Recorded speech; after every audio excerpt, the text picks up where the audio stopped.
हाँ जी, आपने देखा होगा जिस तरीके से लाखों किसान सड़कों पर है। 8 दिन हो गए, आज भी बैठक चल रही है, लेकिन जो बीच की बात है वो सुलझने का नाम नहीं ले रही है। वैसे में सवाल ये है कि मुद्दा कैसे सुलझेगा और कैसे ये जो जाम लगा है ये आंदोलन खत्म होगा। देखिए, सरकार की नीयत देखी जाती है। हम तो यह देखेंगे कि मोदी सरकार की, बीजेपी सरकार की, जिसके विरुद्ध ये आंदोलन हो रहा है, क्योंकि मोदी सरकार ने, बीजेपी सरकार ने ये कानून बनाई है, उसकी नीयत क्या है। हम देखते हैं कि मनमोहन सिंह के 5 साल के कार्यकाल में जितनी दलहन की खरीद हुई थी सरकारी रेट पे, एमएसपी जिसको बोलते हैं, मोदी सरकार में 72 गुना ज़्यादा दलहन की खरीद हुई है सरकारी रेट में। इसी प्रकार धान की 3 गुना ज़्यादा, दाल की 2 गुना ज़्यादा खरीद हुई है सरकारी रेट पे मोदी सरकार में। तो मोदी सरकार की तो ये नीयत है।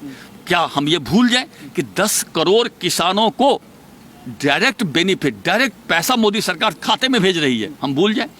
और ये कांग्रेस के सह पे आंदोलन हो रहा है, क्योंकि पंजाब के किसान ही मुख्य रूप से आंदोलन कर रहे हैं। ये वही कांग्रेस है जिसने अपने सहयोगी पार्टी वामपंथी के सहयोग से केरल में मंडी व्यवस्था ही खत्म कर दिया।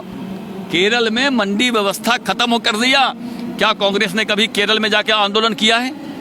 कभी केरल के सरकार के विरुद्ध आंदोलन किया है? इतना ही नहीं, राजस्थान में मैं आपको उदाहरण देता हूं।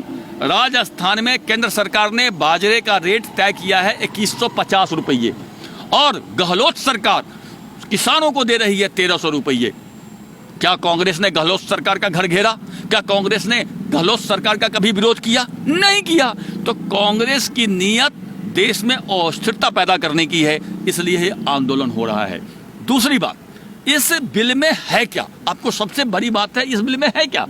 इस बिल में साफ लिखा है कि हम मंडी व्यवस्था को खत्म नहीं करेंगे, जबकि कांग्रेस के 2019 के चुनाव घोषणा पत्र में यह स्पष्ट लिखा था कि हम मंडी व्यवस्था को खत्म करेंगे। देख लीजिए, नीयत की बात होती है, मोदी सरकार की क्या नीयत है। मोदी सरकार ने इस बिल में लिखा है कि हम मंडी व्यवस्था को खत्म नहीं करेंगे, लेकिन हम प्राइवेट प्लेयर को भी इसमें लाएंगे। यदि कोई प्राइवेट आदमी सही दाम पे किसान से अनाज खरीदना चाहता है तो हम उसको भी छूट देंगे। पहले क्या था? पहले था कि मैं अपना अनाज यदि आपको डायरेक्ट बेचता तो सरकार के नज़र में, कानून के नज़र में यह गैर कानूनी था, उसे कानूनी कर दिया गया है। दूसरा क्या है इसमें? Contract farming. कॉन्ट्रैक्ट फार्मिंग क्या है? ये समझने वाली बात है। वो किसान को कांग्रेस बरगला रही है कि जमीन पे कब्जा हो जाएगा, जमीन पे कब्जा हो जाएगा। इस बिल में जमीन के बारे में कुछ है ही नहीं, सिर्फ फसल के बारे में है। मान लीजिए कोई उद्योगपति आता है, या एक एग्जाम्पल के लीजिए, कोई चिप्स वाली कंपनी आती है आपके गांव में और 500 किसान से बात करती है, क्योंकि वो 1-2 किसान से तो उसका काम होगा नहीं। 500 किसान से बात करती है कि 1000 एकड़ जमीन है, इसमें आप लोग आलू का खेती करो और मैं आधा पैसा अभी देता हूं, रेट ये दूंगा, तभी रेट पहले तय हो जाएगा, आधा पैसा पहले मिल जाएगा और उसी रेट पे चाहे फसल खराब हो चाहे बढ़िया हो, जो रेट तय कर लेगा पहले, उसी रेट पे वो किसान से माल खरीदेगा। अब देखिए क्या होगा, जो कोई चिप्स की कंपनी आई है तो कभी नहीं चाहेगा कि हमारा फसल खराब हो, तो वो नई तकनीक किसान को देगा, अच्छा बीज किसान को देगा, सिंचाई की सुविधा करवाएगा, एडवांस पैसा देगा, जिससे कि किसान इसमें खाद बीज डाल सके, अच्छी तरह से पैदावार कर सके। तो किसान का जो हम मोदी सरकार की नीति है कि किसान के आय को 2022 तक डबल करना है। वो डबल कैसे होगा? डबल ऐसे होगा, जब प्राइवेट प्लेयर आएगा और वो अच्छा बीज, अच्छी तकनीकी, अच्छी मशीनरी लगाएगा, पैदावार ज़्यादा होगा, पैदावार ज़्यादा होगा तो किसान को पैसा ज़्यादा मिलेगा, इसी तरह से तो आमदनी डबल होगा। लेकिन कांग्रेस अपने कुछ संगठनों के माध्यम से मोदी सरकार को बदनाम करने के लिए, देश में अस्थिरता पैदा करने के लिए और किसानों के आमदनी पर डाका डालने के लिए यह आंदोलन प्रायोजित करवाई है। यह कांग्रेस प्रायोजित आंदोलन है, जिस आंदोलन में कुछ किसान भरमा गए हैं। ये सिर्फ एक बात आई, उड़ीसा में क्यों नहीं आंदोलन हो रहा है? बंगाल में आंदोलन क्यों नहीं हो रहा है? सिर्फ पंजाब में क्यों हो रहा है? जबकि आपको एक और बात बताऊं, सरकारी दर पर पूरे देश में जितनी अनाज खरीदी जाती है उसमें 50% सिर्फ पंजाब के किसानों से खरीदी जाती है, बाकी 50% में पूरा देश है। तो आंदोलन तो उड़ीसा के किसान को करना चाहिए, बंगाल के किसान को करना चाहिए, बिहार के किसान को करना चाहिए, मध्य प्रदेश के किसान को करना चाहिए, तमिलनाडु के किसान को करना चाहिए कि पंजाब में ही 50% पैसा क्यों दिया जा रहा है? बराबर बराबर हिस्सेदारी बांटो। लेकिन ये किसान आंदोलन नहीं कर रहे हैं। आंदोलन कौन किसान कर रहे हैं? जिनको 50% पैसा सरकारी का मिल रहा है।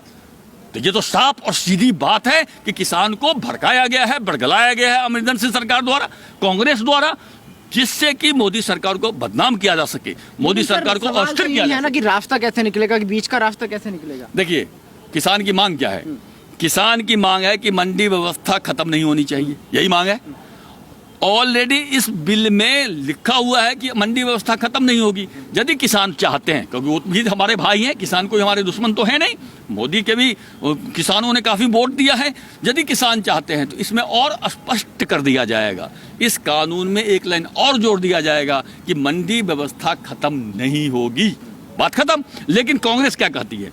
कांग्रेस कहती है कि इसमें आप ऐसे कीजिए कि प्राइवेट प्लेयर भी एमएसपी से कम पे ना खरीदे। ऐसा संभव नहीं है। प्राइवेट क्षेत्र में आरक्षण की डिमांड आज 70 साल से चल रही है, क्यों नहीं लागू हुई? कांग्रेस की ही सरकार थी, नहीं लागू हुई। प्राइवेट आदमी पे आप जोर नहीं दे सकते कि आप किस दर पे खरीदेंगे। यह मांग और आपूर्ति का संबंध है। मांग ज़्यादा होगी, आपूर्ति कम होगी, रेट अपने आप ज़्यादा हो जाएगी। आपूर्ति ज़्यादा होगी, मांग कम होगी, अपने आप रेट कम होगी। तो ये मांग और आपूर्ति का सवाल है। प्राइवेट प्लेयर को आप फिक्स नहीं कर सकते, किसी भी हालत में नहीं फिक्स कर सकते। आप जाते हैं सब्जी लाने मार्केट में, अब 10 दुकान में रेट करते हैं, क्यों करते हैं? पहली दुकान में जाइए, जो रेट बोले उस रेट पर खरीद लीजिए, आप नहीं खरीदते हैं। तो प्राइवेट सेक्टर यही होता है ना। जबकि सरकारी राशन की दुकान में जाते हैं तो आप रेट करते हैं, फिक्स रेट है, जो रेट है वही देते हैं ना। तो ये इतनी सी बात समझने की है। मंडी व्यवस्था खत्म हो ही नहीं रही है, मंडी व्यवस्था चलती रहेगी। किसान को जो बरगलाया गया है, भड़काया गया है, उसका निदान निकल जाएगा। उसमें एक लाइन जोड़ दिया जाएगा कि हम मंडी व्यवस्था नहीं खत्म करेंगे, एक और लाइन, बड़ा सा लाइन जोड़ दिया जाएगा, बात खत्म, आंदोलन समाप्त हो जाएगी। 2-4 दिन की बात है, अब देखिए कल फिर किसान बैठ रहे हैं, आंदोलन ये समाप्त हो जाएगी।